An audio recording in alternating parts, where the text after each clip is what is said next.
حضرت علیہ رحمت و رضوان جس طریقے سے وقت کے تمام مفسروں کے مفسر اعظم تھے، تمام مجددوں کے مجدد اعظم تھے، اور اعلیٰ حضرت جس طریقے سے سارے علوم و فنون میں مہارت تامہ کاملہ رکھتے تھے، اسی طریقے سے اعلیٰ حضرت علیہ رحمت و رضوان کہ دل میں عشق مصطفیٰ چراغ جل رہا تھا، تو جب بھی آپ کو اپنے علوم و فنون سے فرصت ملتی تو اعلیٰ حضرت کا قلم اٹھتا اور نبی کی نعت لکھتا تھا۔ اس مختصر سے وقت میں اعلیٰ حضرت علیہ رحمت و رضوان کے جب دیوان کا مطالعہ کیا جائے تو قسم خدا کی وقت کے بڑے بڑے شعراء اعلیٰ حضرت علیہ رحمت و رضوان کے ایسا لگتا ہے اعلیٰ حضرت علیہ رحمت و رضوان کی شاگردی کی بھی حیثیت نہیں رکھتے ہیں، کیونکہ ڈاکٹر اقبال نے کہا تھا فن شعری ہے اقبال اپنی جگہ، نعت کہنے کو احمد رضا چاہیے۔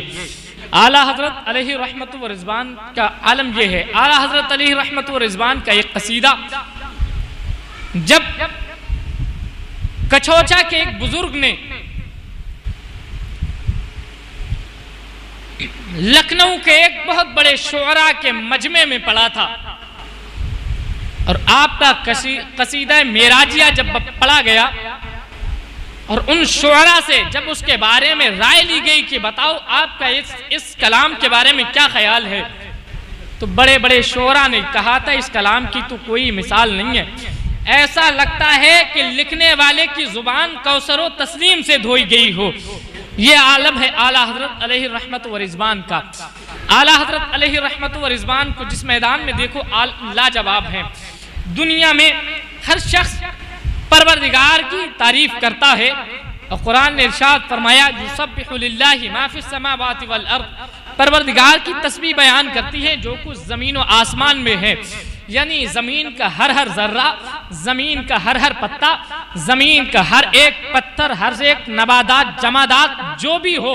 آسمان سے لے کر کے زمین تک جو کچھ ہے وہ تمام چیزیں پروردگار کی تسبیح اپنے اپنے انداز میں بیان کرتی ہے۔ اسی طریقے سے انسان بھی رب کی حمد لکھتا ہے۔ پروردگار ارشاد فرماتا الحمدللہ رب العالمین، تمام تعریفیں اللہ کے لیے ہیں، چاہے وہ کسی کی تعریف کی جائے۔ انسان اگر چاند کی تعریف کرے تو وہ پروردگار کی حمد ہے، اگر انسان زمین کی تعریف کرے پروردگار کی حمد ہے،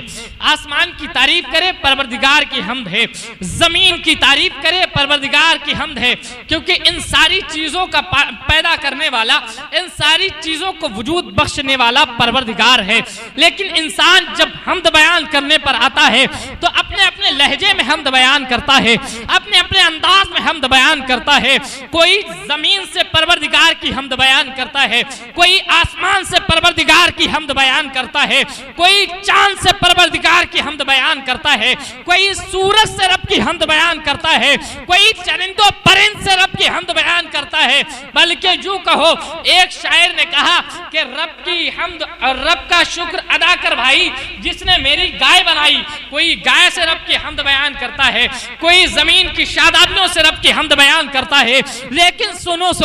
رب کی حمد جس طریقے سے بھی بیان کی جائے وہ رب کی حمد ہے، لیکن جب ہم زمین سے رب کی حمد بیان کرتے ہیں تو زمین کے مقابلے میں آسمان ہے۔ آسمان یہ کہتا ہے کہ میں رب کی مخلوق نہیں ہوں، میرے ذریعے سے رب کی حمد کیوں نہیں بیان کی؟ جب ہم چاند کے ذریعے سے رب کی حمد بیان کرتے ہیں تو سورج کہتا ہے میں بھی رب کی مخلوق ہوں، میرے ذریعے سے رب کی حمد کیوں نہیں بیان کی؟ جب ہم سمندر کی سیلانیوں سے رب کی حمد بیان کرتے ہیں تو ہوا کے جھونکے کہتے ہیں ہمارے ذریعے بھی رب کی حمد بیان کی جائے، ہم کو بھی پروردگار نے پیدا کیا ہے۔ زمین سے بیان کریں تو آسمان ناراض ہے، آسمان سے بیان کریں تو زمین ناراض ہے، چاند سے بیان کریں تو سورج ناراض ہے، سورج سے بیان کریں تو چاند ناراض ہے، زمین کی شادابیوں سے، زمین کی رنگینیوں سے اگر پروردگار کی حمد بیان کریں تو آسمان کے تارے ناراض ہیں۔ اب رب کی حمد ایک ایسی ذات سے بیان کی جائے جو چاند سے بھی افضل ہو، جو سورج سے بھی افضل ہو، جو ستاروں سے بھی افضل ہو، جو کہکشاں سے بھی افضل ہو، جب فرشتوں سے بھی افضل ہو، تاکہ جب اس کے ذریعے سے رب کی حمد بیان کی جائے تو نہ چاند ناراض ہو، نہ سورج ناراض ہو، نہ زمین ناراض ہو، نہ کہکشاں ناراض ہو، نہ شمس و قمر ناراض ہو، جو چلو اعلیٰ حضرت کی بارگاہ میں اعلیٰ حضرت کا قلم اڑتا ہے تو چاند سے رب کی حمد نہیں بیان کرتا، سورج سے رب کی حمد نہیں بیان کرتا، آسمان سے رب کی حمد نہیں بیان کرتا، زمین سے رب کی حمد نہیں بیان کرتا، بلکہ اس سے رب کی حمد بیان کرتا ہے جو ساری کائنات سے افضل ہے۔ تو اعلیٰ حضرت کا قلم لگتا ہے، وہی رب ہے جس نے تجھ کو ہمتن کرم بنایا، ہمیں بھیک مانگنے کو تیرا راستہ بتایا، یہی بولے سدرا والے چمن جہاں کے تارے سبھی میں نے جان ڈالے، تیرے پائے کا نہ پایا، تجھے یک نے یک بنایا، تجھے یک نے یک بنایا، تجھے حمد ہے خدایا، تجھے حمد ہے خدایا۔ یہ اعلیٰ حضرت علیہ رحمت و رضوان کا قلم ہے کہ اعلیٰ حضرت جب رب کی حمد بھی بیان کرتے ہیں تو کسی دنیا کی چیز سے نہیں بلکہ ایسی ذات سے بیان کرتے ہیں جو ساری کائنات سے افضل ہے، تاکہ حمد خدا بھی ہو جائے اور نعت مصطفیٰ بھی ہو جائے۔ یہ اعلیٰ حضرت علیہ رحمت و رضوان کا قلم ہے۔ حضرات اس فن میں ایک ایسی خصوصیت بھی پائی جاتی ہے، اس میں جو آخر میں ایک مصرع آتا ہے، تجھے حمد ہے خدایا، تجھے حمد ہے خدایا، یہ صنعت مستزاد ہے۔ یہ صنعت مستزاد ایسی صنعت ہے جس صنعت کو اگر تلاش کرنے کے لیے ہم دنیا کے بڑے بڑے شعراء کی بارگاہ میں جائیں، غالب کا دیوان چھانے، جگر مراد آبادی کا دیوان چھانے، فانی بدایونی کا دیوان چھانے، شکیل بدایونی کا دیوان چھانے، اصغر گونڈوی کا دیوان چھانے، ان بڑے بڑے شعراء کی بارگاہ میں جب پہنچ کر کے ہم تلاش کرتے ہیں تو اس صنعت مستزاد کی کسی کے دیوان میں کوئی مثال نہیں ملتی ہے، لیکن باہر میرا اعلیٰ حضرت امام اہل سنت جب حمد خدا لکھتے ہیں اس میں نعت مصطفیٰ بھی ساتھ میں آتی ہے اور ایک ایسی صنعت بھی ساتھ میں آتی ہے جو پورے دنیا شعر و سخن میں کسی کے پاس نہیں ہے، صرف اعلیٰ حضرت کے پاس ہے۔ یہ اعلیٰ حضرت علیہ رحمت و رضوان کی فن شاعری ہے۔ حضرات ہر شخص اپنے محبوب کی تعریف کرتا ہے تو تعریف کرنے کے لیے کوئی گلاب جیسا کہتا ہے تو کوئی چاند جیسا کہتا ہے۔ ماہر چاند پوری نے کہا تھا کہ چاند سے چہرے پہ بکھری ہے وہ زلف عنبری، رات کیوں ہوئے آج اتنی خوشنما معلوم ہے۔ یعنی شعراء کا یہ مزاج ہے، جب اپنے محبوب کی تعریف کرتے ہیں تو محبوب کے چہرے کو چاند سے تشبیہ دیتے ہیں یا محبوب کے ہونٹوں کو غلاب سے تشبیہ دیتے ہیں، لیکن یہ دنیا داروں کے محبوب کا عالم یہ ہے کہ ان کے محبوب کے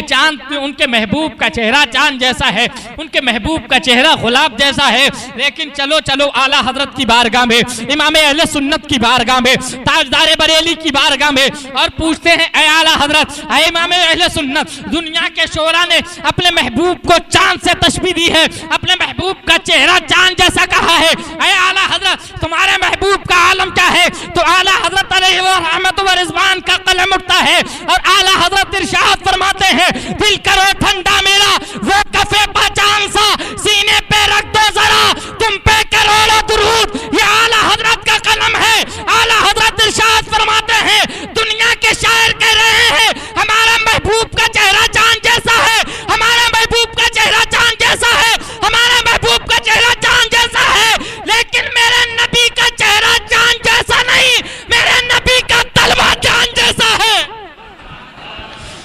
میرے نبی کا تلوہ چاند جیسا ہے۔ یہ اعلیٰ حضرت علیہ رحمت و رضوان کی شاعری ہے۔ اعلیٰ حضرت علیہ رحمت و رضوان کی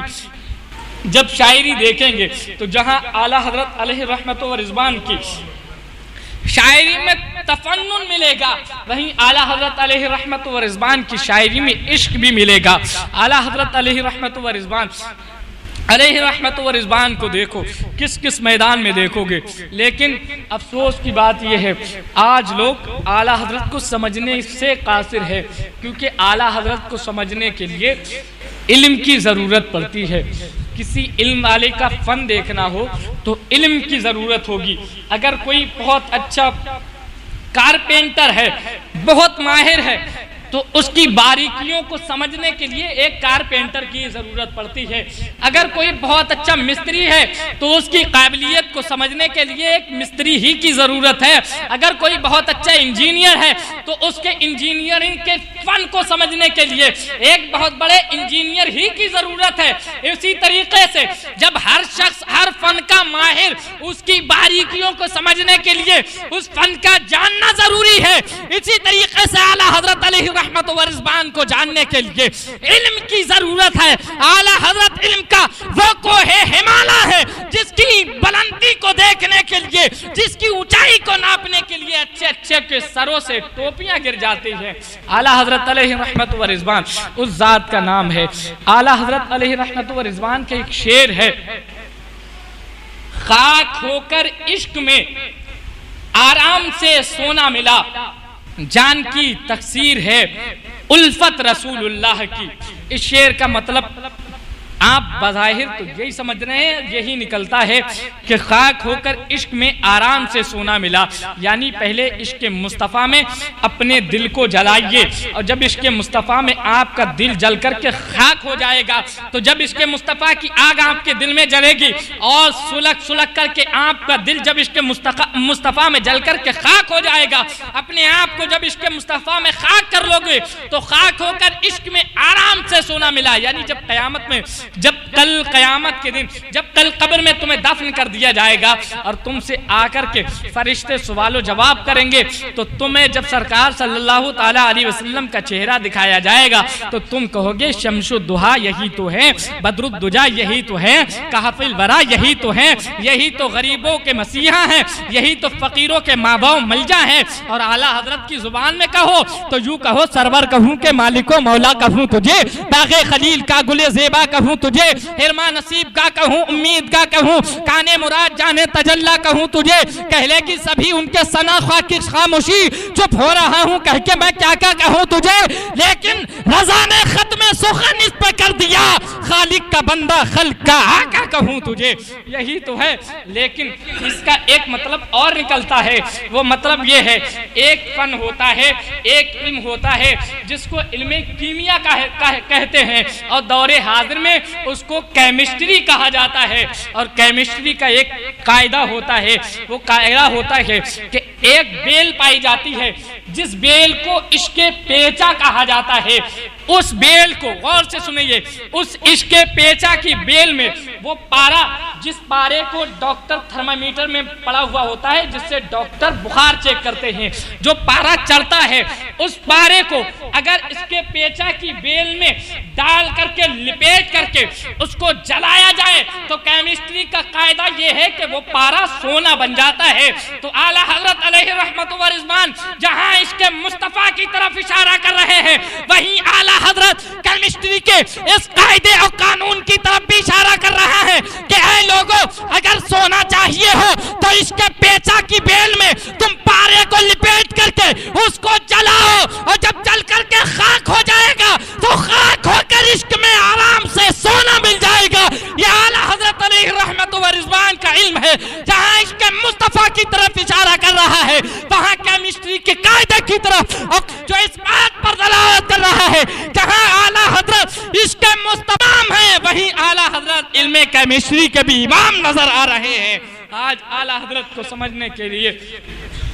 علم کی ضرورت ہے. حضرات عشق کی بات ہے, اس لیے اعلیٰ حضرت کا میں ایک واقعہ آپ کو بیان کر دوں. اعلیٰ حضرت علیہ رحمت و رضوان ایک مرتبہ حج کے لیے تشریف لے گئے, اور جب وہاں پہنچے مدینۃ الرسول میں تو بڑے بڑے شعراء آئے ہوئے تھے. انہی میں سے ایک شاعر نے سرکار کی نعت لکھی, اور لکھنے کے بعد سرکار کے روزے کے سامنے پہلے کا جب نقشہ دیکھا جائے تو اس میں 2 کھجور کے درخت نظر آتے ہیں. تو اس نے ان 2 کھجوروں کے درخت کو تشبیہ دی, اور اس نے یوں کہا, یوں ہے درخت گنبد خضرا کے سامنے,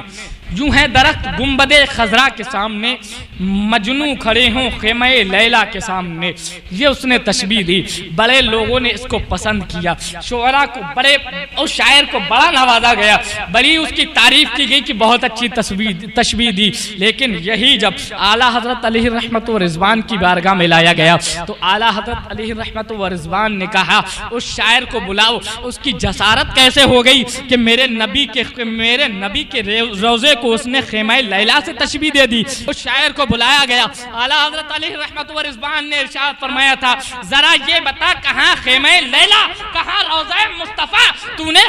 روضہ مصطفیٰ کو خیمہ لیلا کہنے کی جسارت کیسے کی؟ شاعر کانپ گیا کہ حضور گستاخی ہو گئی، معاف کر دیجئے گا. دنیا اسے داد دے رہی تھی لیکن اعلیٰ حضرت علیہ رحمت و رضوان نے ارشاد فرمایا تھا تمہارا پہلا مصرع تو ٹھیک ہے لیکن دوسرے مصرے میں جو تم نے تشبیہ دی ہے روضہ مصطفیٰ کو خیمہ لیلا سے، یہ روضہ مصطفیٰ خیمہ لیلا جیسا نہیں ہے بلکہ یوں کہو یوں ہے درخت گنبد خضرا کے سامنے. ارے قدسی کھڑے ہوں عرش معلیٰ کے سامنے، قدسی کھڑے ہوں عرش معلیٰ کے سامنے. یہ ہے اعلیٰ حضرت علیہ رحمت و رضوان.